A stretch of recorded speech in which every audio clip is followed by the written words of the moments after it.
It all began on what was expected to be a routine political commentary segment airing live across North America.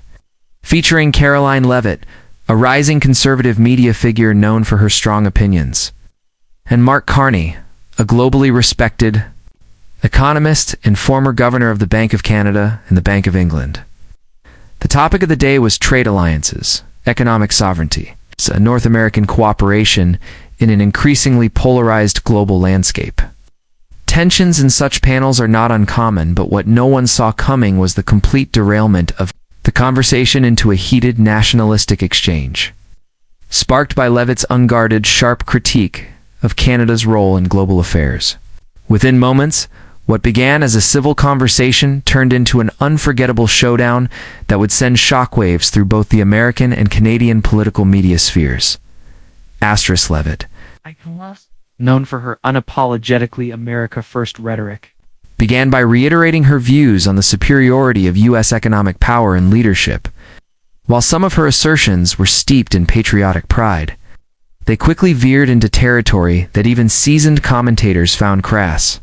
Canada, she said bluntly, is like the polite neighbor who shows up at the barbecue but never brings anything. Economically, diplomatically, even militarily, they benefit from our strength and offer little in return. The comment visibly stunned the moderator and even some of the studio crew, as whispers could be heard behind the cameras.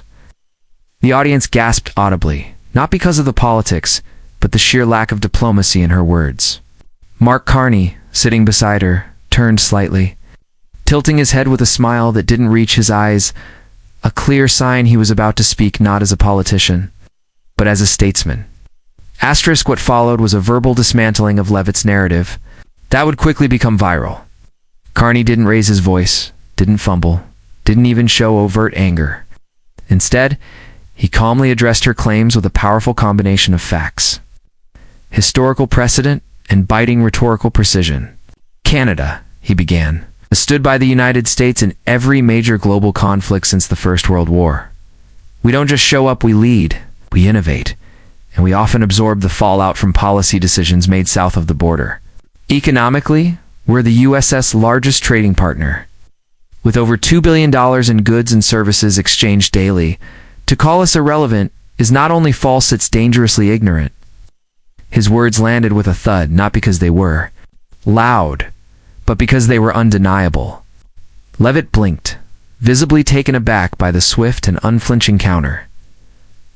Carney continued, detailing Canada's leadership in financial regulation during the 2008 global crisis, where Canadian banks were ranked among the safest in the world, while several American financial institutions were collapsing under poor oversight.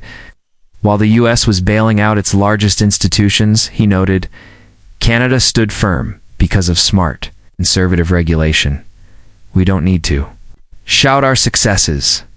The world notices when a system works. He also touched on Canada's contributions to peacekeeping, environmental policy, and humanitarian aid, stating, we may not be the loudest voice in the room, but we are often the most consistent. The audience erupted in applause. Even viewers, who weren't necessarily fans of Carney, recognized the intellectual precision and composure in his rebuttal. Leavitt, clearly cornered, attempted to pivot. Well, no one's denying Canada has a few strong points. But let's be real, without the U.S. as a big brother, Canada would have no influence on its own. Carney's smile returned, but this time it was laced with a firmness that felt deeply personal. Karoline influence isn't measured by volume or brute strength, it's measured by impact. Canada has brokered peace deals, led international coalitions, and outperformed G7 nations in quality of life metrics. We believe in building, not dominating, that's the difference. His delivery, calm yet assertive, gave the moment an almost cinematic gravity. Viewers across Canada and the U.S. began flooding social media with praise, dubbing it a masterclass in respectful takedown. The moderator, trying to regain control, shifted topics, but the tone had already been set. Carney's words had not only rebuffed the insult, but had reframed the conversation entirely. Even co-panelists who had remained neutral began referencing Canada's contributions more seriously, citing data and stories that painted a very different picture from Levitt's dismissive tone. Meanwhile, Levitt's attempts to reframe her comments as a misunderstood critique came off as weak damage control. Viewers weren't buying it. Clips of the exchange went viral within minutes, especially Carney's statement, "We don't need to brag, we perform." That one line, calm and measured, echoed louder than any shout. Asterisk in the hours that followed. Canadian media outlets rallied behind Carney. Editorials praised him for standing up for national dignity in the face of ignorance. Politicians from all sides issued statements of solidarity, with even Prime Minister Justin Trudeau indirectly tweeting, "Proud of those who speak truth with grace and strength." Meanwhile, Levitt's camp issued a carefully worded press release stating that she meant no disrespect to the Canadian people, and that her intention was to critique disproportionate international influence structures. But the damage was done. Her original remarks were already cemented in the minds of millions, many of whom viewed them not as a policy critique, but as a blatant insult to an entire country. Asterisk, what made Carney's rebuttal particularly effective is not just its content, but its tone. He didn't stoop to sarcasm or personal attack. He simply stated facts, drew from global respect for Canadian institutions, and stood his ground with the quiet confidence of someone who doesn't need to yell to be heard.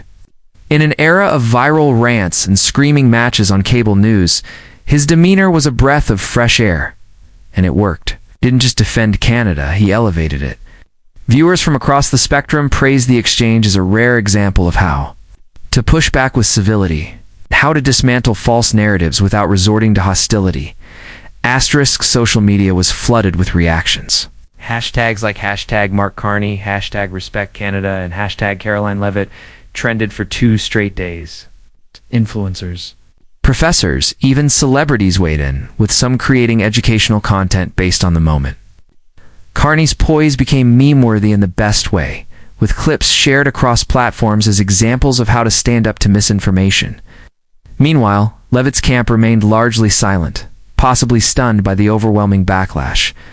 Even her usual supporters were eerily quiet, unsure how to justify the unprovoked attack, and equally unprepared for the level of Carney's rebuttal. Asterisk, beyond the online storm. The incident sparked a broader conversation about the role of respectful discourse in international dialogue. Commentators began revisiting Canada's actual contributions, its innovation in healthcare, its role in post-conflict zones, its tech sector growth, and its cultural exports. Many Americans admitted they hadn't fully appreciated the scale of Canada's impact.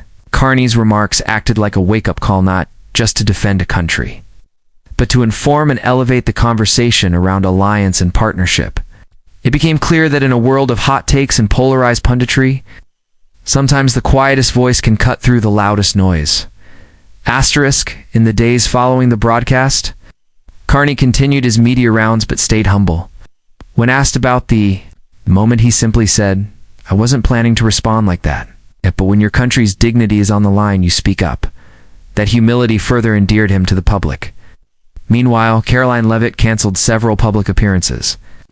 And though her team claimed scheduling conflicts, most suspected she was riding out the wave of backlash. Whether she would recover from the controversy remained to be seen. But one thing was certain, her comments would follow her for a long time. Asterisk. The show's producers later acknowledged they had no idea such a moment would erupt during what was billed as a standard policy segment. But as one insider remarked, that's what happens when real people stand up to misinformation with poise and purpose. For Canada, and for anyone who believes in fact-based dialogue, Carney's moment was a victory. It wasn't just about clapping back, it was about standing tall. It's not with volume, but with truth. Not with aggression, but with respect. And in the end, that's the kind of moment people remember, not just for a day, but for years to come.